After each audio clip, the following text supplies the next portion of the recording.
औज़ुबिल्लाहिमिनश्शैतानिर्रजीम बिस्मिल्लाहिर्रहमानिर्रहीम। अस्सलाम वालेकुम डियर स्टूडेंट्स। बेटा PMS एजुकेशनल इंस्टीट्यूट ने आपके लिए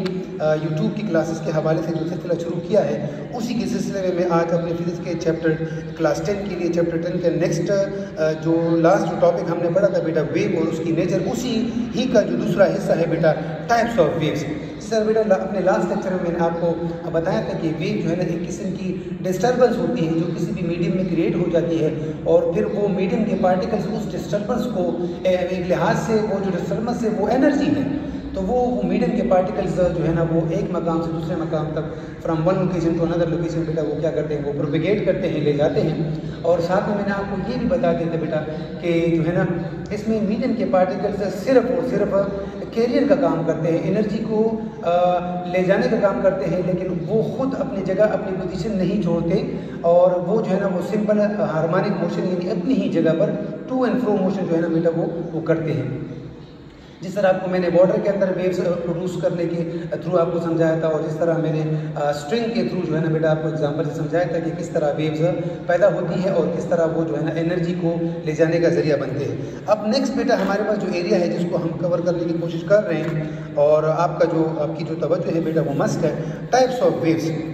वेव और उसकी नेचर को समझने के बाद हमारे पास एक और जो अहम एरिया आ रहा है वो उसकी बेटा डिफरेंट टाइप्स है। So beta, for your kind information, basically we have two types of waves. Basically,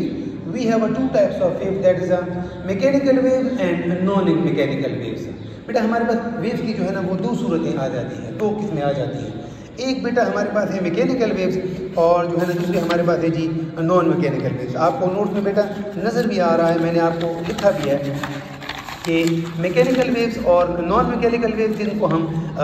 simply electromagnetic waves भी कहते हैं। अच्छा, पहली हमारे पास जो किस्म आ रही है बेटा मैकेनिकल वेव्स, तो बेटा mechanical waves are those waves actually which require a proper medium for their propagation, यानी वेव्स की वो किस्में जिसको प्रोपेगेट होने के लिए यानी जिसको जनरेट होने के लिए एक प्रॉपर मीडियम का और मटेरियलिस्टिक मीडियम का होना जो है ना बेटा वो मस्ट है।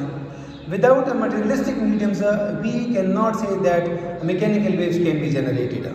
सो मैकेनिकल वेव्स बेटा वो वेव्स होती है जिसमें जो है ना एक प्रॉपर मीडियम का होना वो मस्ट है। और अभी मैं आपको मिसालों के थ्रू से समझा रहा हूँ कि किस तरह अगर हम मीडियम को एक्सक्लूड करें तो वो जो है हमारे पास जो वेव्स होगी वो फिर मैकेनिकल वेव्स नहीं होगी, वो फिर हमारे पास जो है ना बेटा वो इलेक्ट्रोमैग्नेटिक वेव्स की फॉर्म में आ जाती है। So here we have the waves which require a proper medium for their propagation are called mechanical waves। वो waves जिनको जनरेट करने के लिए एक मटेरियलिस्टिक मीडियम का होना वो ज़रूरी हो, वो आपके पास बेटा क्या कहलाती है, वो मैकेनिकल वेव्स कहलाती है। अच्छा, अब साथ में ये भी देखें कि एग्जांपल के थ्रू आपको मैं समझा रहा हूँ कि वाटर वेव्स, तो अगर मैं कहता हूँ कि वाटर वेव हमारे पास मैकेनिकल वेव्स है तो बेटा वाटर हमारे पास क्या है, यहाँ पे एक मटेरियलिस्टिक मीडियम है, एक मैटर है, मटेरियलिस्टिक मीडियम है, मैटर है। और जो अगर हम डिस्टर्बेंस क्रिएट करते हैं वाटर में तो वो उसी डिस्टर्बेंस को वाटर के मॉलिक्यूल्स जो पार्टिकल्स हैं वो from one location to another location in the form of wave उनको ले जाने की कोशिश करते हैं। अब चूंकि यहाँ पे मटेरियलिस्टिक मीडियम हमारे पास वाटर है तो इसलिए बेटा हम कह सकते हैं कि पानी के अंदर या वाटर के अंदर जो वेव्स जनरेट हो जाती हैं वो जो है ना बेटा हमारे पास कौन सी वेव्स आ जाती है, वो मैकेनिकल वेव्स के कैटेगरी में जो है ना बेटा वो आ जाती है। इसी तरीके से अगर हम कहें जी साउंड वेव्स, तो बेटा आप मेरी आवाज़ सुन रहे हो तो हमारे और आपके दरम्यान में जो है ना एक मीडियम है जिसको हम कह सकते हैं बेटा कि एयर यहाँ पे अवेलेबल है। अगर एयर ना होता, एयर चूँकि मटेरियलिस्टिक मीडियम है, अगर ये एयर ना होता तो बेटा हमारा और आपका जो ये कम्युनिकेशन है, जो ये मुफीद एक डिस्कशन का सिलसिला जारी है, तो ये बेटा फिर पॉसिबल ना होता। So we can say that sound waves are also known as what mechanical waves because they required a medium for their propagation, और जिसको जो है ना बेटा एक प्रॉपर मीडियम चाहिए तो उसको मैकेनिकल वेव्स कहते हैं। इस तरीके से अब इसका जो कंट्रास्ट है,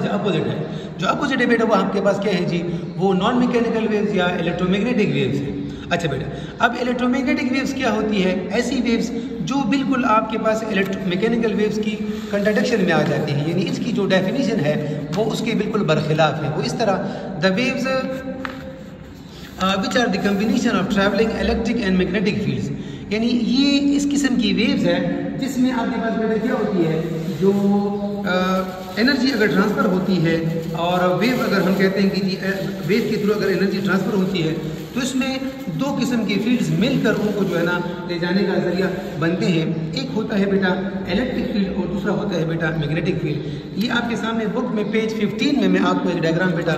दिखाने की कोशिश कर रहा हूँ। ये बेटा आई होप आपको नज़र आ रहा है। ये बेटा अगर आप देखें तो ये इलेक्ट्रिक फील्ड और मैग्नेटिक फील्ड के कम्बिनेशन से जो वेव ट्रेवल हो रही है तो बेटा इसको हम कह सकते हैं कि जी ये क्या है जी, ये इलेक्ट्रोमैग्नेटिक वेव्स है। यानी हेयर अगर हम बात करें बेटा तो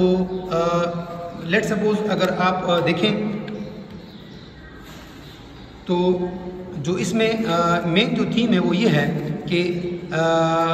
अगर देखें एग्जांपल की तरफ इसके आते हैं तो रेडियो वेव्स देखें,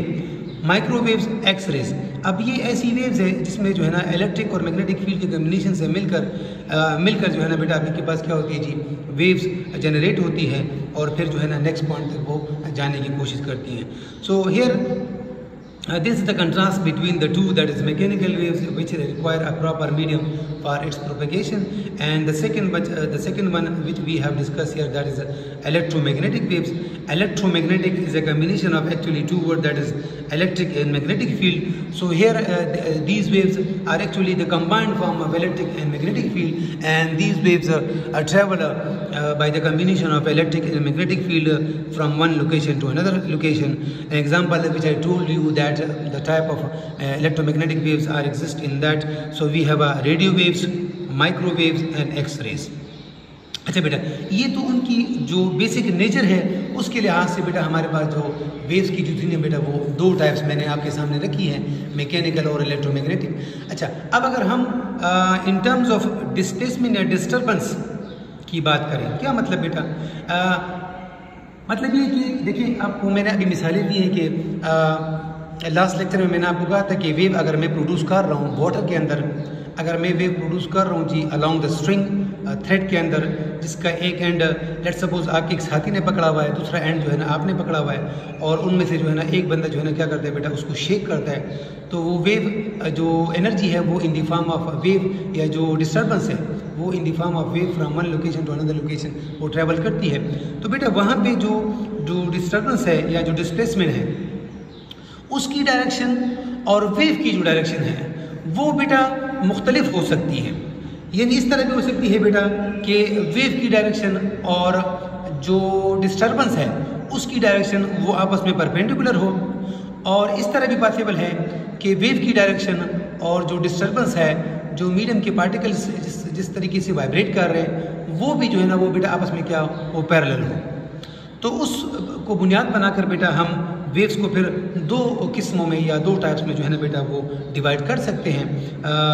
पहले हमारे पास जो आ जाता है बेटा वो है जी transverse waves, and the second one we have here that is longitudinal waves. I repeat my words बेटा, ये जो तकसीम है बेटा वेव्स की, इसमें आप मीडियम के पार्टिकल्स की जो मोशन है और जिस सिम्प में वेव जनरेट हो रही है, जिस डायरेक्शन में वेव जनरेट हो रही है, उसका आपस में किस तरह रिलेशन है। अगर वो आपस में पैरेलल है तो वो एक किस्म की वेव होगी बेटा, और वो अगर आपस में एक दूसरे के साथ परपेंडिकुलर है, मतलब mutually perpendicular making an right angle to one another, तो वो दूसरी किस्म की वेव होगी। अच्छा, अब अगर हम बात करें तो ट्रांसफर वेव क्या है बेटा, वो बेटा वो होती है कि जिसमें आपके पास जो मीडियम के पार्टिकल्स हो, मीडियम के पार्टिकल्स और फिर आपके पास जो वेव की जो डायरेक्शन है वो आपस में क्या होती है बेटा, वो परपेंडिकुलर होती है। यानी अगर आप मिसाल देखें तो वाटर के अंदर जो वेव्स हमने जनरेट की है, अपने लास्ट लेक्चर में मैंने आपको एग्जांपल और डायग्राम के थ्रू समझाया था, तो वाटर के अंदर जो वेव्स हमने जनरेट की है उसमें जो मीडियम के पार्टिकल्स हैं, मीडियम हमारे पास क्या है बेटा, वो वाटर मॉलिक्यूल्स हैं। तो वाटर मॉलिक्यूल्स क्या करते हैं बेटा, वो along the motion of the wave वो क्या करते हैं, वो परपेंडिकुलर जो है ना वो मोशन करते हैं। यानी मीडियम के पार्टिकल्स अपनी ही मेन पोजीशन पर simple harmonic motion up and down करते हैं। अब इस अप एंड डाउन मोशन को देखने के लिए आप क्या करें बेटा, वहाँ पे एक लेट्स सपोज कागज़ का टुकड़ा रख लें, तो वो जो एनर्जी है वो उस कागज़ के टुकड़े को मिलेगी और वो अप एंड डाउन मोशन करेगी। तो बेटा इस तरीके से जो है ना आपको डायरेक्शन जो है ना उनकी अपोजिट क्या होती है बेटा, वो 90 एंगल बनाता है। और जो दूसरी हमारे पास जो आ जाती है बेटा, वो उसमें मीडियम के पार्टिकल की डायरेक्शन और जो वेव जनरेट हो रही है उसकी डायरेक्शन आपस में पैरेलल होती है। बेटा अपने नेक्स्ट लेक्चर में इसमें मज़ीद आपको फिर बताएंगे बेटा। तब तक बेटा अल्लाह हाफिज़।